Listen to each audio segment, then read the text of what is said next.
जनता चली जाएगी। तो मैं इस जुल्मी हुकूमत और गोदी मीडिया को बताना चाहती हूँ कि तुम नेट के कनेक्शन काट सकते हो, लेकिन किसान के दिल की तरंगों को तुम नहीं काट सकते। ये किसान के दिल की तरंगे थी जो रातों रात मंदिरों में अनाउंसमेंट हुई कि हमारे नेता रो रहे हैं।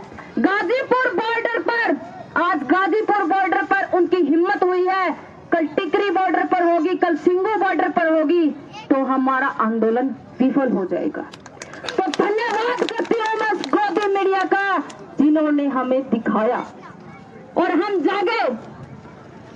अब जैसे हमें पता है कि दिल्ली में उस गोदी मीडिया ने सिर्फ झंडे पे फोकस किया कि झंडा फहराया ताकि जनता वहीं पे उलझी रह जाए, और धर्म के नाम पे लड़ाने वाले इन पाखंडी कह रहे हैं कि तुमने झंडे का अपमान किया है। अरे तुम क्या बताओगे हमें कि हमने झंडे का अपमान किया है? झंडे का अपमान तो तब होता है जब सीमा पर जवान रोता है और खेतों में किसान रोता है। और आज वो हकीकत है, सीमा पे जवान रो रहा है और खेतों में किसान रो रहा है। हमारी लड़ाई तीन काले कानूनों के साथ साथ गोदी मीडिया, भ्रष्टाचार फैलाने वाले, गलत जानकारी देने वाले और इस हुकूमत के साथ है। आज मोदी सरकार है, कल दूसरी सरकार आएगी, लेकिन मैं आपको बताना चाहती हूँ कि ये मोदी सरकार है ना, इनसे हमें खेती भी बचानी है और बेटी भी बचानी है, क्योंकि इन कुर्सी वाले रंडुओं के पास ना खेती है ना बेटी है।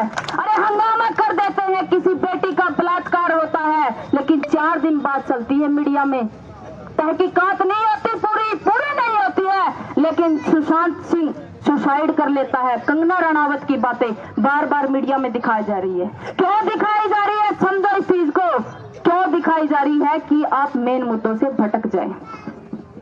ना जी, बस मैं यहाँ पैसे के लिए नहीं, राजनीतिक भूख नहीं है, मेरे दिल में आग है। मैं अपने किसान के लिए बोल रही हूँ, मैं किसान की बेटी हूँ, मैं उस किसान की बेटी हूँ जो 14 साल का खेती करने लगे था और आज भी काले यार्ड हो रहे हैं। ये दर्द है मेरा, पीछे अगर मैं आपका धन्यवाद शुरू, मैं पैसा नहीं दूँ, मैं पैसा नहीं दूँ। दे दिए।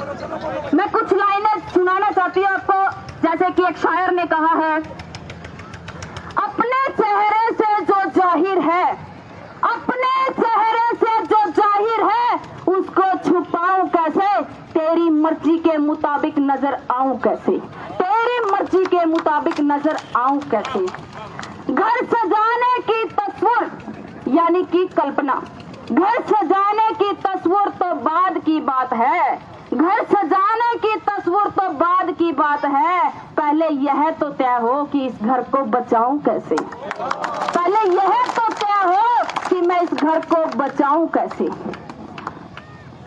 लाख तलवारें आ जाए मेरी गर्दन की तरफ, लाख तलवारें आ बढ़े मेरी गर्दन की तरफ, सर झुकाना नहीं सीखा तो सर झुकाऊं कैसे? सर झुकाना नहीं सीखा तो सर झुकाऊं कैसे? इन्हीं शब्दों के साथ मैं आपका धन्यवाद करती हूँ इतने ध्यान से सुनने के लिए।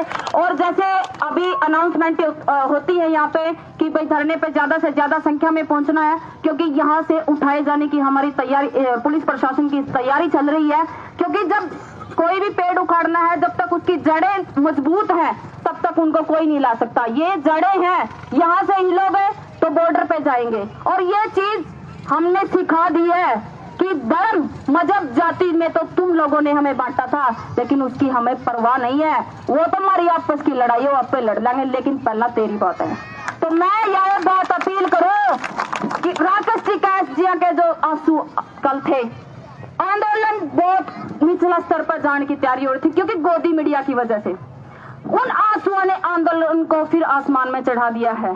तो हमें ध्यान रखना है, विशेष तौर पर युवा साथियों को ध्यान रखना है कि कोई भी ऐसी हिंसक घटना ना हो कि वो उसका हमारे आंदोलन पर असर हो, क्योंकि गोदी मीडिया की अफसराएं तो इन्हीं मौकों के तलाश में रहती है कि छोटा सा मौका मिले और कब आंदोलन को खराब करे। तो हाथ जोड़ के आपसे विनम्र प्रार्थना है कि ध्यान रखें, विशेष करके हमारे जो बुजुर्गों के साथ रहे, जो हमें आदेश देते हैं उनको मानना है, उनके साथ चलना है। और जन जन का ये आंदोलन है, पूरा देश का आंदोलन है। और मैं आपका धन्यवाद करती हूँ मेरी बातों को ध्यान से सुनने के लिए।